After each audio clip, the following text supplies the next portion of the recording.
Today we're going to look at solving equations by collecting like terms. You can see from this example that these kinds of equations are different than the ones that we've looked at in previous lessons because there's variable terms on both sides of the equation. To deal with this, we're going to use an analogy. We're going to think about each side of the equation as being a house.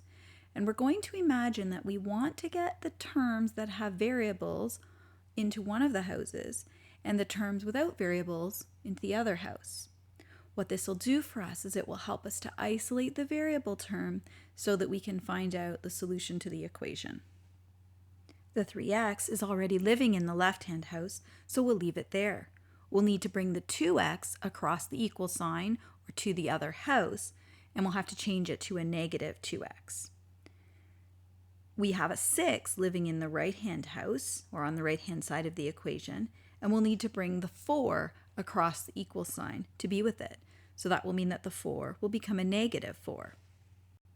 Now we can clean up the houses. So 3x take away 2x will leave us with 1x, or just x. On the right-hand side, we have positive 6 minus 4, which will be positive 2. Since there isn't a coefficient in front of the x other than a 1, we know that the solution to this equation is x equals positive 2. Again, since there's variables on both sides of the equal sign, we'll imagine that they're houses. The 8x can remain in the left-hand house, but the negative 2x will need to move to live with it. In crossing the equal sign or moving houses, that negative will become a positive. So the left-hand house will have 8x plus 2x in it. The right-hand house already has a 14 in it. The negative 6 will need to move across the equal sign to live with it. So the negative 6 will become a positive 6 as it crosses the equal sign. So in the left-hand house, we have 8x plus 2x. We can clean this up to just be 10x. In the right-hand house, we have 14 plus 6, which cleans up to 20. Now we can divide both sides by 10.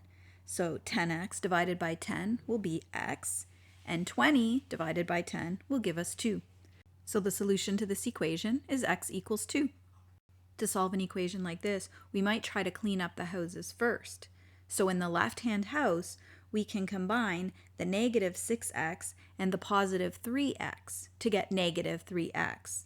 The plus 2 would remain there with it. On the right-hand side, we could combine the negative 8 and the positive 6 to get negative 2, and the x would remain on the right-hand side. Now that we've cleaned up, we can look at who needs to move. So the positive x from the right-hand house will need to come to live with the negative 3x in the left-hand house. Moving across the equal sign, it will become a negative x. The positive 2 will need to move to live with the negative 2 in the right-hand house. When the positive 2 moves houses, it will turn into a negative 2. So the left house will simplify or clean up to negative 4x. The right-hand house will clean up to be negative 4 as well.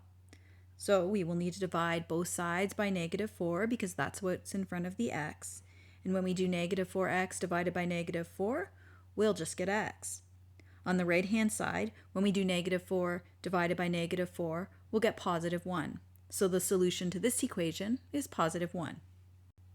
So that's how you solve equations by collecting like terms.